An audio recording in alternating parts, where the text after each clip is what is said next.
The panel is here. Jonathan Martin, senior political columnist and politics bureau chief for Politico. New York Times White House correspondent Tyler Pager. Republican strategist Matt Gorman. And Ashley Etienne, former communications director for Vice President Harris and Speaker Pelosi.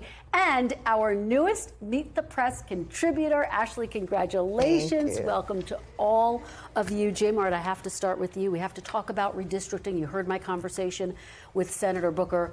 Who has the edge right now heading into the midterms? Well, on the topic of reapportionment, clearly it's the GOP. Yeah. On the broader question of who is, I think, better for this fall in terms of the political environment, Democrats still have an advantage. I think you have an environment right now in which a sitting president is in the 30s in terms of his approval rating. That bodes well for the party out of power.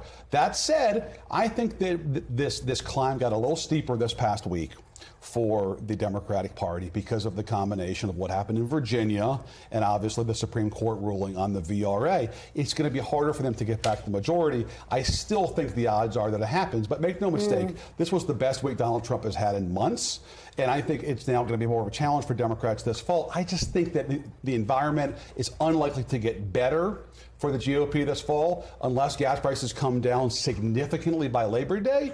It's hard to see how Democrats wouldn't still take back the House and still have a chance to take back the Senate. Tyler, given those headwinds, given what J. Mart lays out, what are your sources inside the White House telling you about how they feel about this moment? They feel vindicated and validated in a strategy that drew a lot of criticism from Republicans around the country. This was an ambitious gambit led by Donald Trump and his top advisors to redraw the maps nationwide. And there was a lot of Sunday morning quarterbacking after Democrats won that referendum in Virginia. Republicans inside the White House, Donald Trump's top aides and allies, were confident in their strategy that this was going to give them a fighting chance to recapture or to maintain the majority in the House. I think they still recognize the political realities that J. Mart just laid out, just how difficult this environment is, but they feel a lot more confident in this strategy after the latest developments. Matt, take us inside your conversations in Republican circles. What are folks saying about the prospects of holding on to the House, the Senate in the wake of this week, which was by all accounts a very strong week legally for the GOP? Yeah, the words I keep hearing are measured optimism. Exactly right. This is the best week President Trump and our party's had, I think, probably all year. Indiana, Virginia, the jobs numbers, even the NRCC had some pretty good battleground polling coming out. I mean, look, I'm not naive. History is not on our side on this. Gas prices need to come way down. President's job approval needs to go up. That's going to take real work. I think also Virginia changed the psychology around redistricting a little bit. You know, the conduct of Louise Lucas and Democrats breaking their own Constitution. It was the release valve in many respects. So expect in the weeks ahead, Southern legislatures may have gone one or two or waited till 2028 to change their districts. There, all systems go, all gas, no brake for this year. Ashley, what strategy should Democrats employ? You heard the language from Hakeem Jeffries accusing the Supreme Court of trying to rig the election. Really strong language there. Is that the right tactic? Do you think Democrats can still win? I absolutely think that's the right tactic. And I think Democrats feel very optimistic about, not measured, and overwhelmingly optimistic about the chances come November. And that's because you cannot gerrymander out the reality of what's happening on the ground in the American people's lives. You've got skyrocketing gas prices. You've got the president who's underwater on everything from the war in Iran to the economy. So Democrats are going to continue to weaponize and capitalize on that.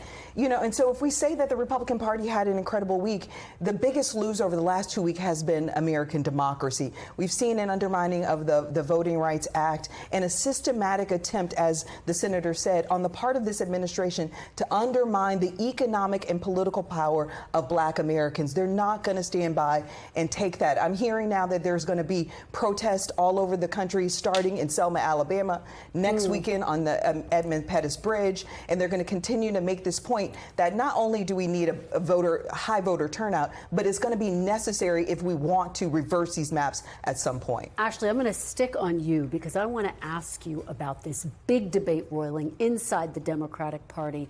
Should the DNC release its autopsy report? You just heard Senator Cory Booker say yes. Chair Kevin Martin was asked about this week. Here's what he had to say. I'm going to get your reaction on the other side.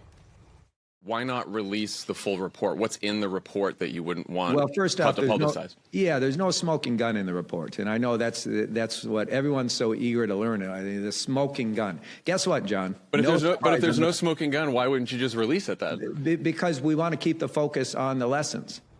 No smoking gun, but we want to keep the focus on the lessons. A really extraordinary exchange there, Ashley. Do you think Ken Martin and the DNC will be pressured into releasing this report? Absolutely. I said on the show about a month ago that the DNC should release the autopsy. The Vice President Harris has amplified that call. Here's what I'm being told, Kristen. I'm being told that the Democratic Party is going to release the autopsy in a matter of weeks. And it's going to include 4 things. It's going to include, 1, an assessment of the organizing infrastructure of the party, an assessment of messaging and media strategy, as well as fundraising, and how and where the money was spent. And that's going to be the most explosive part, because there's speculations that decisions were made by campaign leadership to line their pockets rather than actually advance a strategy to win the election. That is really the question that's on the table here that I think is causing a lot of people to want to discard and brush this under the rug. And I'm also hearing that Ken Martin is suffering a lot of pressure. He wants transparency, but there's pressure from within the party, the DNC, and campaign leadership to bury this report. J. Mart, weigh in on that. That would be explosive. There's no reason to keep hiding this thing, because the stories are going to keep coming out speculating what's in there. Memorial Day weekend, Ken, come on. Friday afternoon, man, you can do this. It's prime time, baby. Let's get it out. It's an easy call. You're on the verge of having a fantastic cycle. And by the way, I've covered past midterms in which there was unhappiness with party chairs. Howard Dean in 2006, Michael Steele in 2010. And guess what? It didn't matter, because the political environment matters a lot more than who the DNC or the RNC chair is. Put the thing out, talk about what happened in 24, and then move on to 2026. I don't know for the life of me why they're keeping this debate going, because it's only going to cause more and more stories. So I think the moment's here.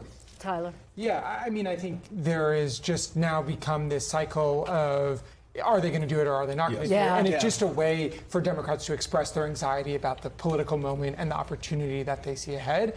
And there's not a whole lot of upside to continuing this cycle. And so, as J. Mart said, the pressure valve is, Cory Booker's calling, Kamala Harris is calling. There's very few Democrats saying don't release this. And so at a certain point... Anxiety in Democrats? Is that a thing? Well, they're not saying it publicly, but they're definitely saying it behind the scenes. And because there's a lot of people who are going to be implicated in what actually happened. Matt, let me just get you to weigh in on the buzz within the Republican Party, which is, will it be Rubio or J.D. Vance? Here we go. What do you want? There are some structural differences, I think, that people haven't pointed out yet. 2 people can't be affected by the Hatch Act. One of them can't run. The other is J.D. Vance. So J.D. can fly around, campaign, raise money, and stay VP. Rubio would have to resign, and all of that stuff would have to be paid for by hard campaign dollars that would be disclosed within 100 days to who? The White House political operation and the sitting vice president. So everybody should keep that in mind as well when we talk about this drama, which I think is large part manufactured. Matt knows who the stronger nominee would be for his party in 2020, but he won't say it on the air right here. Come on, Gorman. The sitting vice president always has an advantage. All right. Well, look, we are going to continue to track all of this